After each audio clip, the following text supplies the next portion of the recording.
On today's super styling installment of Weekend Wankshop, I'm going to be showing you guys how to play something you all have been requesting for quite some time. That sweet intro to Bladecatcher by Mastodon.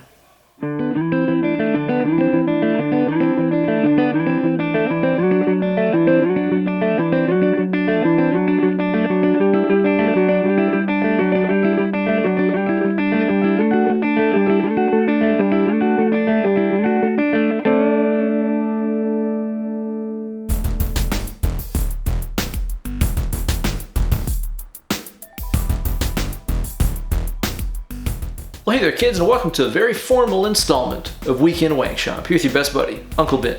So the reason I'm looking all dapper and suave is unfortunately because I just came home from a funeral.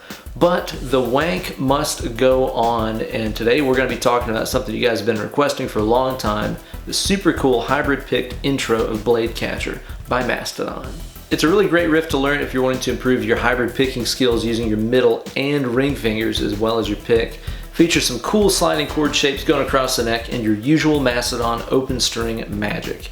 And as always, you guys can find full tabs for this over on my Instagram page at Ben Eller Guitars. Search for hashtag Weekend Wankshop 220.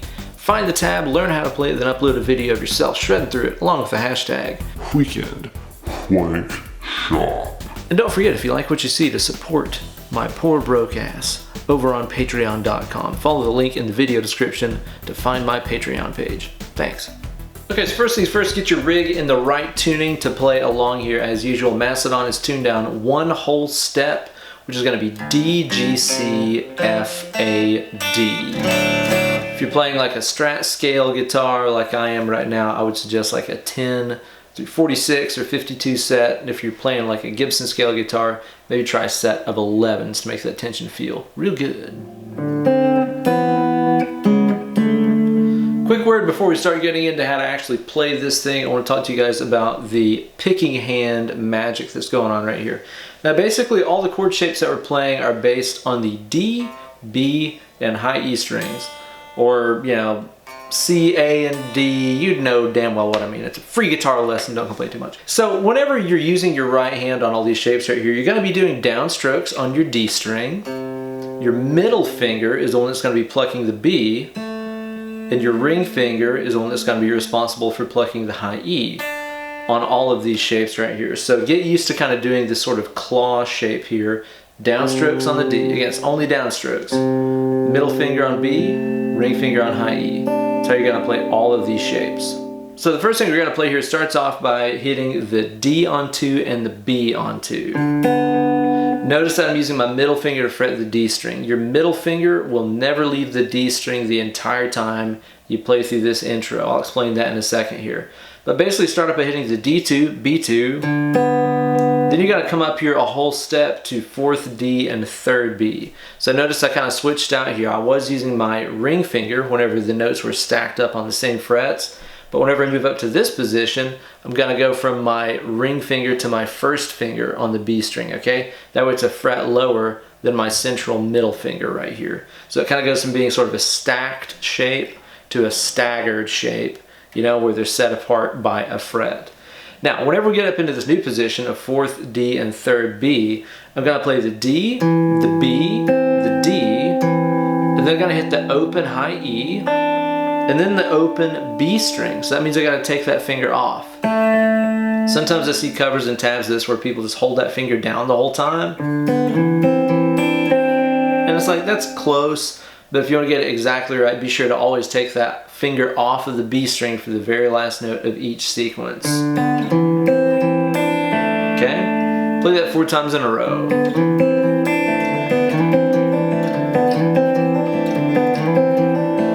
Now you'll notice that the entire time I was playing that there, my middle finger never left the D string. That's really important to make this sound right. Don't try to hop, don't try to pick your middle finger up like that. Just leave that middle finger gripping the whole time. Because what you'll hear if you listen really closely to the original is as he's moving back and forth between these positions, you're going to hear that D string kind of sliding up and down like that. Again, listen really close here.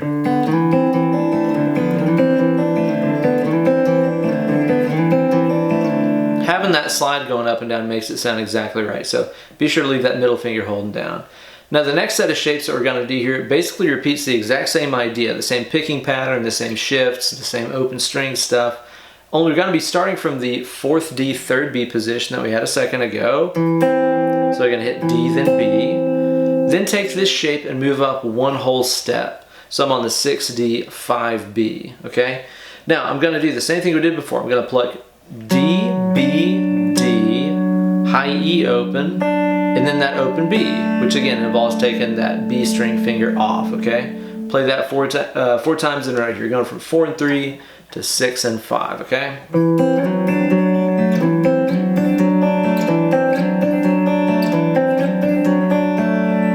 So the next position that you're going to play here involves starting off on the same shape you just had, the 6 on the D, the 5 on the B, and then coming up a fret here to the more stacked shape, 7 and 7 on D and B. So notice the finger swap right there. I went from my first finger to my ring finger whenever we did the stacked up shape, okay? Repeat the same ideas you've been doing picking wise. You're going to pick that D6, B5, D7, B7, D7, high E open, B open. Okay, so exact same picking patterns you've been doing. 4 times.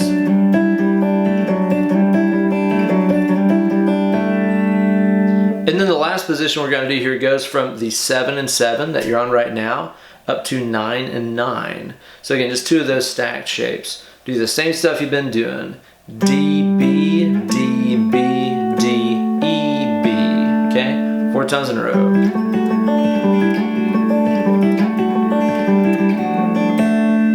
So the positions that we have right here start off at 2 and 2 to 4 and 3.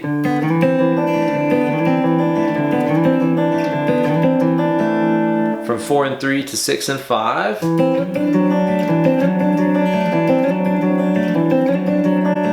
6 and 5 to 7 and 7. 7 and 7 and 9 and 9.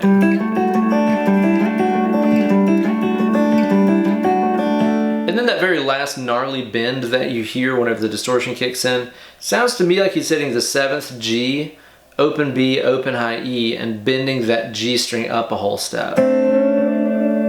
Something like that right there.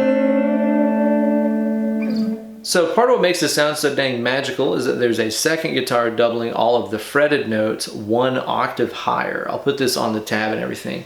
But basically all you gotta think about is take everything that you just played and just add 12 to all the fretted notes, okay? So in other words, instead of starting off at 2 and 2, start off at 14 and 14. And then when you move up here to 4 and 3, well, you're gonna end up here at 16 and 15, okay? But again, all the open strings and stuff are the exact same, and the picking is the exact same. It's just the fretted notes go up 12 frets. It'll leave you something that sounds and looks like this.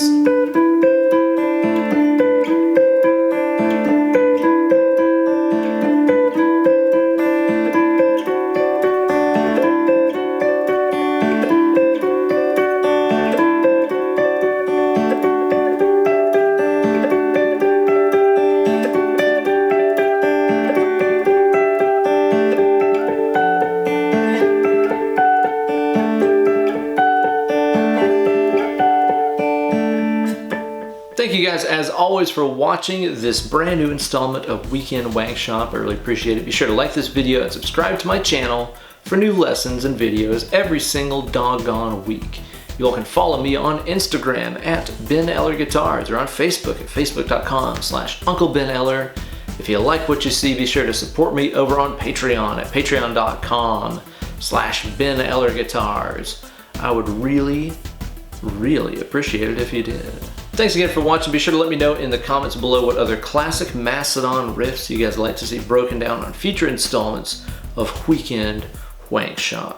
This has been fun, but now it's time to get away from the computer and go play some doggone guitar. Less clicking, more picking.